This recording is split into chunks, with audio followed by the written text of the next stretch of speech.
how bad thoughts prevent you from living happily, and how to get rid of them. Part 1. Why your mind is your main enemy. Have you ever caught yourself thinking that your head is your main enemy? What exactly are your thoughts that prevent you from being happy? You can sit in the warmth with a cup of tea in your hands, but there is chaos in your head. Anxiety, worry, fear. The Stoics said, "We suffer not from the things themselves, but from our ideas about them." These words belong to Epictetus, a man who started out as a slave but managed to free himself not only physically, but also mentally. Imagine you sent an important message, but 2 hours have passed, and there is no answer. What does your mind do? It immediately draws the worst-case scenarios. I am being ignored. I did something wrong. They probably think badly of me. But the fact remains, you simply did not receive an answer. Everything else is your guess. The main conclusion: 90% of suffering is not created by reality, but by your thoughts about it. But how to break this mechanism? How to stop being a prisoner of your own mind? Part 2. How the Stoics freed their minds from bad thoughts. Are you 100% in control of your life? Can you make sure that bad things never happen? Number. But the Stoics taught that you can control your reaction. Marcus Aurelius, the Roman emperor, was surrounded by traitors, wars, illnesses, but he said, "If something external hurts you, it is not it that bothers you, but your opinion about it." Let's say you are criticized. Someone said that you are incompetent, uninteresting, a loser. You are upset. But do other people's words physically hurt you? Number pain arises because you have given these words power over you. The main conclusion: no one can hurt you without your permission. If you agree with this, write in the comments, "My thoughts are my choice." Let's see how many of us. Part 3. How the mechanism of negative thinking works. Why are bad thoughts so intrusive? Why do we remember bad things more often than good ones? The answer is that our brain is programmed for survival, not happiness.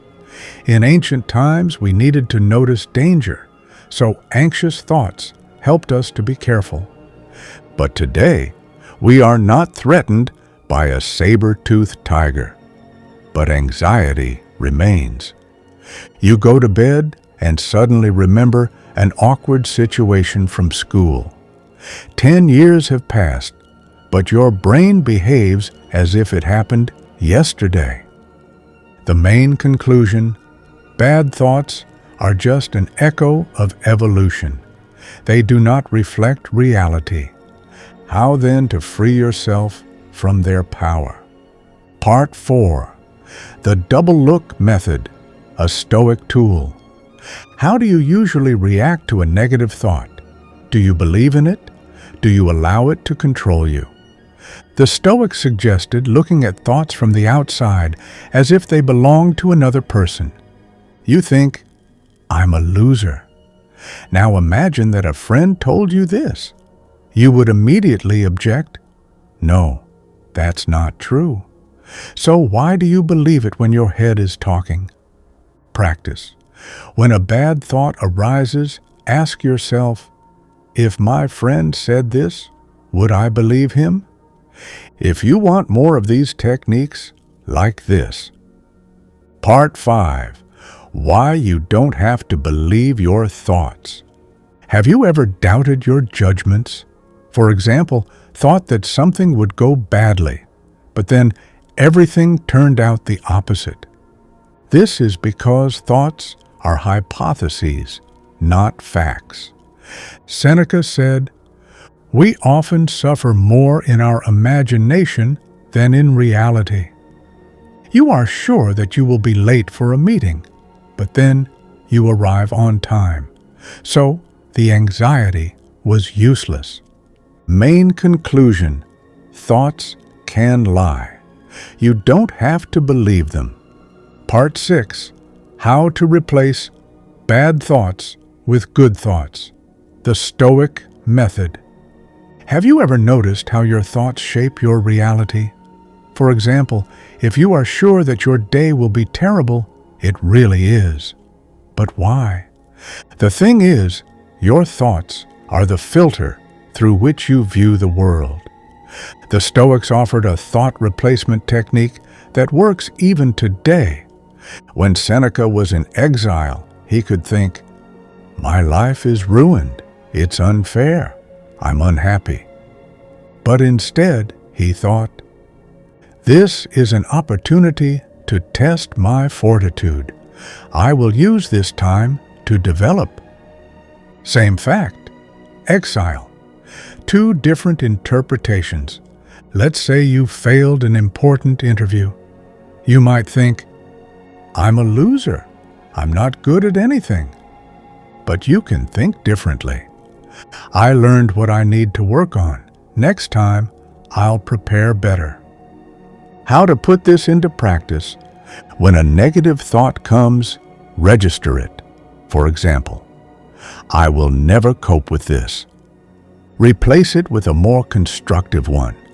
"I am having a hard time now, but I am learning, and this makes me stronger."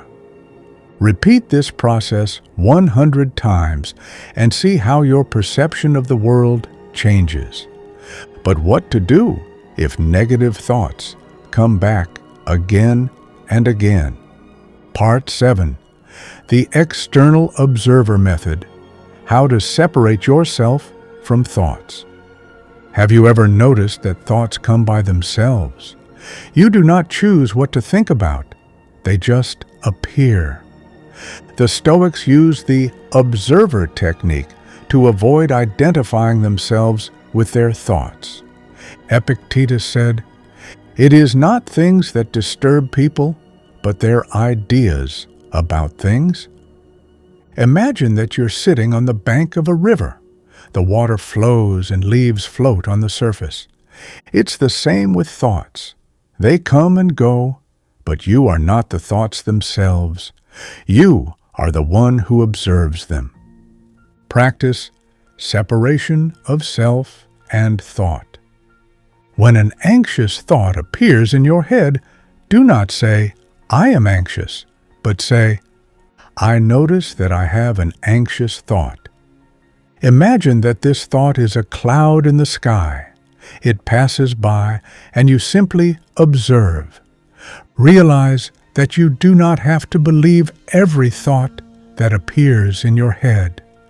Marcus Aurelius, surrounded by betrayal and wars, wrote in his diary, "You can control your thoughts. It depends on you whether you allow them to harm you." The main conclusion: you are not your thoughts. You are the observer. But if you have learned to observe thoughts, what is the best way to replace them? Part 8. Why gratitude kills negative thoughts. Have you ever noticed that when you are grateful for something, anxiety disappears? Why does it work? Our brains cannot simultaneously experience gratitude and anxiety. It is like a light being on and off. One state replaces the other. The Stoics knew this 2,000 years ago. Marcus Aurelius, despite wars and betrayals, began every morning by thinking about the things he was grateful for. Seneca wrote that every day it is worth reminding ourselves of what we already have, and not just what we lack. Two people live in the same apartment. One thinks, "What a small apartment. I don't have what others have." The other thinks, "I have a place to sleep. I have a roof over my head. I have opportunities." Who will be happier? Gratitude practice. Every morning, Write down 3 things you are grateful for. It can be something small. The weather is nice today. I am healthy. I have access to knowledge. In a month, you will notice how your outlook on life changes. But what if you know all these techniques, but still nothing changes? Part 9. Why it is important to act, not just think. How many times have you read self-development tips but did not apply them?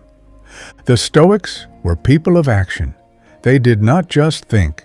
They lived as they taught. Epictetus said, "Do not say that you are a philosopher. Live like a philosopher." Imagine that you read about healthy eating but continue to eat unhealthy food. There is knowledge, but there is no benefit. The same goes for negative thoughts. If you don't apply the techniques you've learned, your life won't change.